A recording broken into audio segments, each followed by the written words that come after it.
No one gave Ava Brooks more than a fleeting, dismissive glance when she first set foot inside the snow-shrouded mountain command in Wyoming. The air was thin, smelling of pine and sterile metal. Her appearance was a silent indictment of the polished, sterile environment.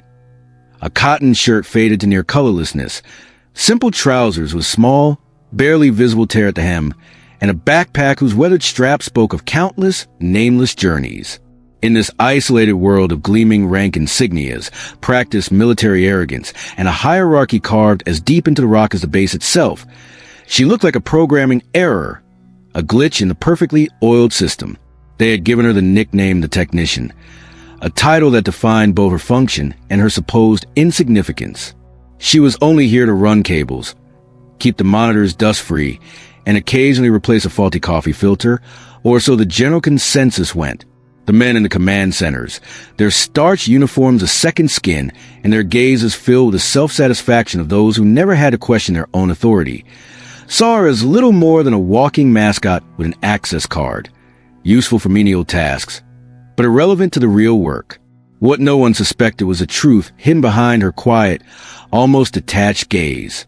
This unassuming woman was Lieutenant Commander Ava Brooks, a former special operative from the Department of Defense's Unconventional Warfare Division. Her career was a tapestry of shadow missions that appeared in no official logs and were celebrated in no halls of fame. She had piloted armed drones over the world's most volatile war zones, a control unit in one hand, the pulse of an entire nation in the other. She had designed cyber-physical defense systems for the country's most critical infrastructure, cracked codes considered unbreakable, and developed strategies that ended wars before they ever made the news. Her current assignment was the most delicate of all, to operate undercover to evaluate the true operational readiness of America's most important air defense base under real-world stress. She wasn't a victim of the system. She was its secret judge. But here, deep in the lonely, wind-swept mountains of Wyoming, she played her role with stoic perfection. She was treated like an errand girl. The humiliations were daily, small pinpricks to a dignity that, outwardly, she never seemed to lose. One morning, the industrial coffee machine in the break room failed, causing a wave of grumbling among the officers. As they stood around cursing, Ava stepped forward, opened the panel with a pocket tool, adjusted a jam valve, and closed it again. As the coffee began to flow, Major Davies, a man whose ego was as inflated as his chest, patted her condescendingly on the shoulder. "Good job, Brooks. That's what you're here for."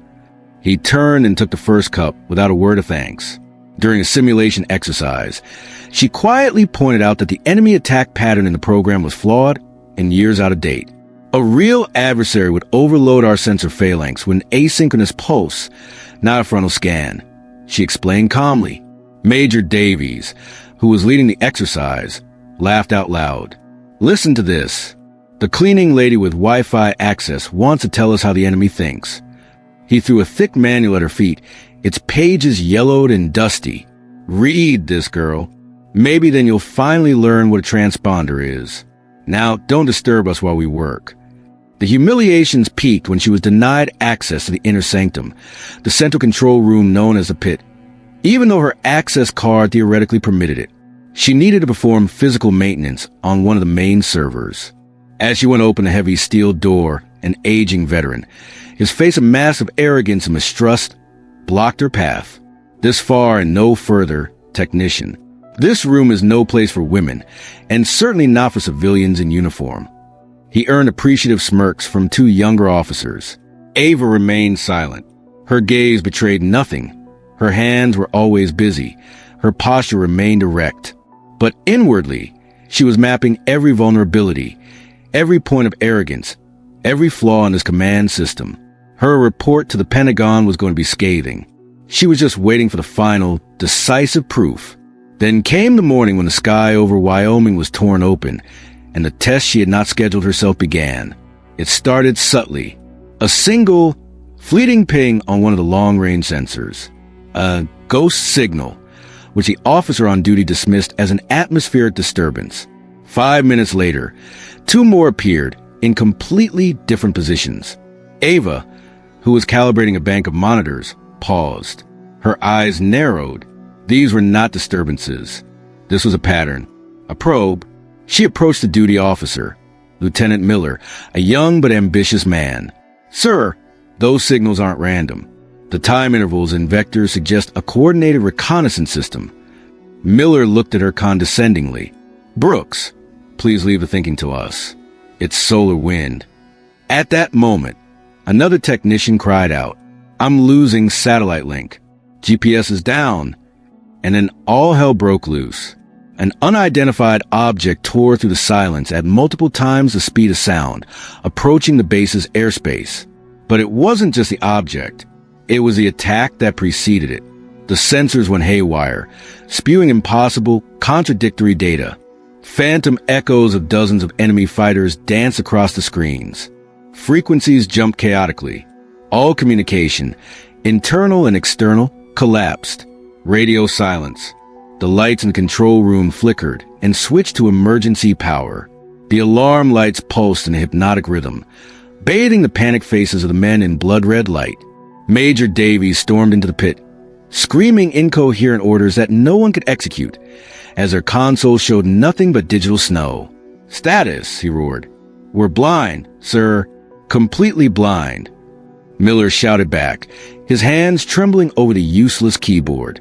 In this moment of total chaos, Ava stood up, the quiet sound of her boots on the metal floor cut through the din of the alarms. Without waiting for an order, she walked straight toward the pit. The veteran who had dismissed her hours earlier stood by the door, stunned. Ava gently but firmly pushed him aside and stepped up to the main terminal, the very heart of the entire facility.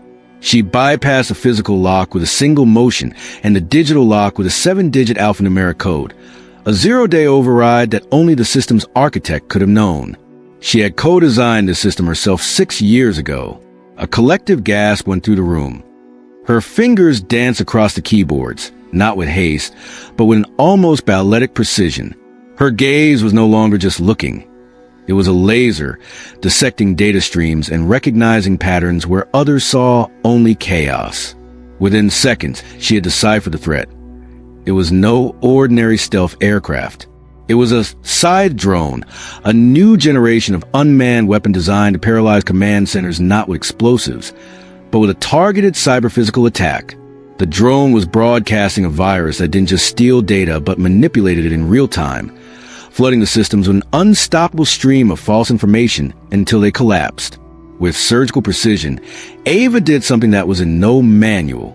Instead of trying to block the virus, she created a digital quarantine zone in a subsystem, a honeypot, and rerouted the entire malicious data stream into it. The virus, programmed to cause maximum damage, threw itself at the bait, freeing up the main systems. The screen in front of Ava flickered and was suddenly filled with clean, clear data. But she wasn't done. She wasn't on defense. She was going on the counterattack. Using the virus's own communication channel as a backdoor, she traced the signal and silently uploaded a tiny tracking marker onto the side drone. The enemy would never know that its invisible masterpiece was now as visible to U.S. forces as a lighthouse in the night. Then, she dealt with a physical object. With a few commands, she reactivated an experimental microwave defense system, generating a precise wall of energy in front of the drone, forcing it to radically alter its course and exit U.S. airspace. The entire process, from taking over the terminal to neutralizing the threat, had taken 94 seconds. Silence, an absolute, deafening silence, broken only by the soft hum of the restored systems. Then the young Lieutenant Miller, the one who had mocked her just before, began to clap hesitantly. A second man joined in. Within seconds, the entire room was on its feet, and the applause echoed off the walls like a thunderstorm. The base commander, General Thompson, a man who had spent his entire life in the military, stepped forward. His face was a mask of disbelief, shame, and a deep, soul-shaking awe. His voice was brittle. "In God's name, who are you really?" Ava turned slowly. Her gaze met the general's first, then traveled to Major Davies, who stood pale and petrified. "Lieutenant Commander Ava Brooks," she said, her voice calm and unshakable. "Formerly head of Tactical Air Defense Operations, Special Unit Delta. My assignment here was to evaluate the operational readiness of this facility under extreme pressure. She paused, letting the words sink in. Consider this evaluation complete. The news of this event spread not like wildfire, but like a shockwave that rattled the entire Department of Defense. Reporters from every major network besieged the base, wanting the story of the mysterious hero. The Pentagon sent a delegation, not to question her, but to learn from her. The base that had once mocked her was renamed in a formal ceremony. Brooks Air Command. Her old, tattered backpack was retrieved from her locker and placed in a bulletproof glass display in the entrance hall, right next to the captured and now decrypted guidance system of the side drone. Beneath it, a simple golden plaque read, "She arrived invisible and became a legend." Ava refused all interview requests and medals. Instead, she used her new undisputed authority to do what she felt was truly important. She built a revolutionary training program aimed specifically at underprivileged young women and outsiders who dream a career in tech and strategic defense. The very people who would have been overlooked or mocked by men like Major Davies. Her philosophy was simple and became the new doctrine of the base. Sometimes greatness comes in the quietest packages. True strength isn't found in the rank on your shoulder or the volume of your commands, but in the silent competence that sees order in the chaos. Not every hero carries a weapon. Some are the weapon. And deep in the mountains of Wyoming, where loud, hollow mockery once reigned, one could now hear the quiet, productive sound of respect and innovation. Because Lieutenant Commander Ava Brooks had not just defended the sky, she had redefined it and opened the door for all those who would come after her to guard it.